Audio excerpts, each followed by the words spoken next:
পাশাপাশি বিভিন্ন এলাকায় দেখা দিয়েছে জলাবদ্ধতা। পানিবন্দী হয়ে প্লাবিত হচ্ছে এলাকার বহু জায়গায়, এতে করে বহু পরিবার পানিবন্দী হয়ে পড়েছে। এই বিষয়ে বিস্তারিত জানাতে সাতক্ষীরা থেকে যুক্ত হচ্ছেন আহসান রাজীব। রাজীব, আপনার মাধ্যমে জানতে চাই কোন কোন এলাকায় পানি জলাবদ্ধতার পরিমাণ বেশি, আর পাশাপাশি পানিবন্দী মানুষের ভোগান্তিতে কেমন পড়েছে সেই বিষয়টা আপনার থেকে জানতে চাই। অনেক সাতক্ষীরা শুধু পৌর এলাকা নয়, সাতক্ষীরা সদরের বেশ কয়েকটি ইউনিয়ন এবং আশাশুনি উপজেলার কয়েকটি ইউনিয়নে কিন্তু এই জলাবদ্ধতায় আক্রান্ত হয়েছে। বিশেষ করে গত 2 সপ্তাহ ধরে যে টানা বৃষ্টিপাত, এই বৃষ্টিপাতের কারণে কিন্তু বেশিরভাগ এলাকা কিন্তু জলাবদ্ধ হয়ে পড়ে।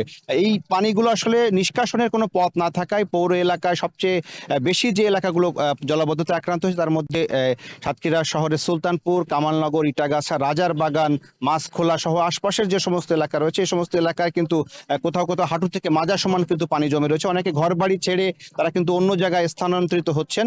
এছাড়া সাতক্ষীরা শহরে যে অন্যতম প্রধান সড়ক, আমি এখন যে এলাকাটি দাঁড়িয়ে রয়েছি এটি সাতক্ষীরা সরকারি কলেজ সড়ক। এই সাতক্ষীরা সরকারি কলেজ সড়কে দেখতে পাচ্ছেন যে সড়কের উপরেই কিন্তু এখন হাঁটু সমান পানি, এবং এই সড়ক দিয়ে কিন্তু পানির মধ্য দিয়ে মানুষ চলাচল করছে, যানবাহন চলাচল করছে। এছাড়া এই সড়ক সহ সাতক্ষীরার পৌরসভার অধিকাংশ যে সমস্ত অভ্যন্তরীণ যে সমস্ত সড়ক রয়েছে অধিকাংশ সড়কেই কিন্তু এখন পানি জমে রয়েছে। একই সাথে যে সমস্ত এলাকায় মানুষ বসবাস করতেন সে সমস্ত এলাকার বাড়িঘরে কিন্তু পানি রয়েছে। বিশেষ করে আমি যদি বলি সাতক্ষীরা শহরে ইটাগাছা এলাকায় কিন্তু শত শত পরিবার তারা কিন্তু বাড়িঘর ছেড়ে তারা অন্যত্র চলে গেছেন। একই সাথে এই যে রাজার বাগান, মাছখোলা, এই সমস্ত এলাকার কিন্তু অসংখ্য মানুষ তারা কিন্তু বাড়িঘর ছেড়ে চলে আসতে বাধ্য হচ্ছেন, কারণ বাড়িতে এখন ঘরের মধ্যে কিন্তু পানি জমে রয়েছে।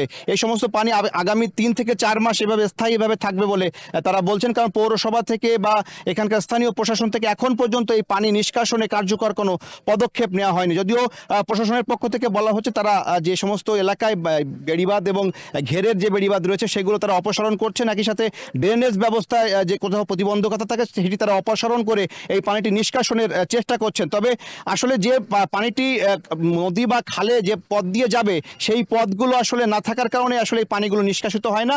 বছরে কিন্তু প্রতি বছরই এমন চিত্র দেখা যায়, প্রতি বছরই 3 থেকে 4 মাস মানুষরা এই ধরনের ভোগান্তির মধ্যে থাকেন। বিশেষ করে সাতক্ষীরা সদর উপজেলা এবং আশপাশের যে সমস্ত ইউনিয়নগুলো, সদরের পৌরসভার যে সমস্ত ইউনিয়নগুলো রয়েছে সেই ইউনিয়ন লাপসা, ব্রহ্মরাজপুর, এছাড়া ভোমরা, এই ধরনের ইউনিয়নগুলোতেও কিন্তু বিস্তীর্ণ এলাকা কিন্তু প্লাবিত হয়ে কিন্তু এই মানুষ ভোগান্তিতে থাকে। একই সাথে এখানে ফসলের যে সমস্ত মাঠ রয়েছে, ধান যারা রোপণ করেছিলেন সে ধানগুলো নষ্ট হয়েছে, ঘেরগুলো ভেসে গেছে বলে জানিয়েছেন স্থানীয় যারা মাছ চাষি তারা, যার কারণে একটা সাতক্ষীরার মানুষ কিন্তু একটা চরম ভোগান্তির মধ্যে রয়েছে। কারণ গত 1 থেকে 2 মাস ধরে এখানে কিন্তু এই বৃষ্টিপাত অব্যাহতভাবে বৃষ্টিপাত হচ্ছে। তার মধ্যে গত 2 সপ্তাহ কিন্তু টানা ভারী বৃষ্টিপাতের কারণে মূলত সবচেয়ে বেশি জলাবদ্ধতার শিকার হয়েছে সাতক্ষীরা। তো সব মিলিয়ে ভয়াবহ একটা পরিস্থিতির মধ্যে সাতক্ষীরাবাসী বসবাস করছে। তো এই ছিল আমার কাছে সাতক্ষীরা থেকে জলাবদ্ধ পরিস্থিতির সবশেষ তথ্য।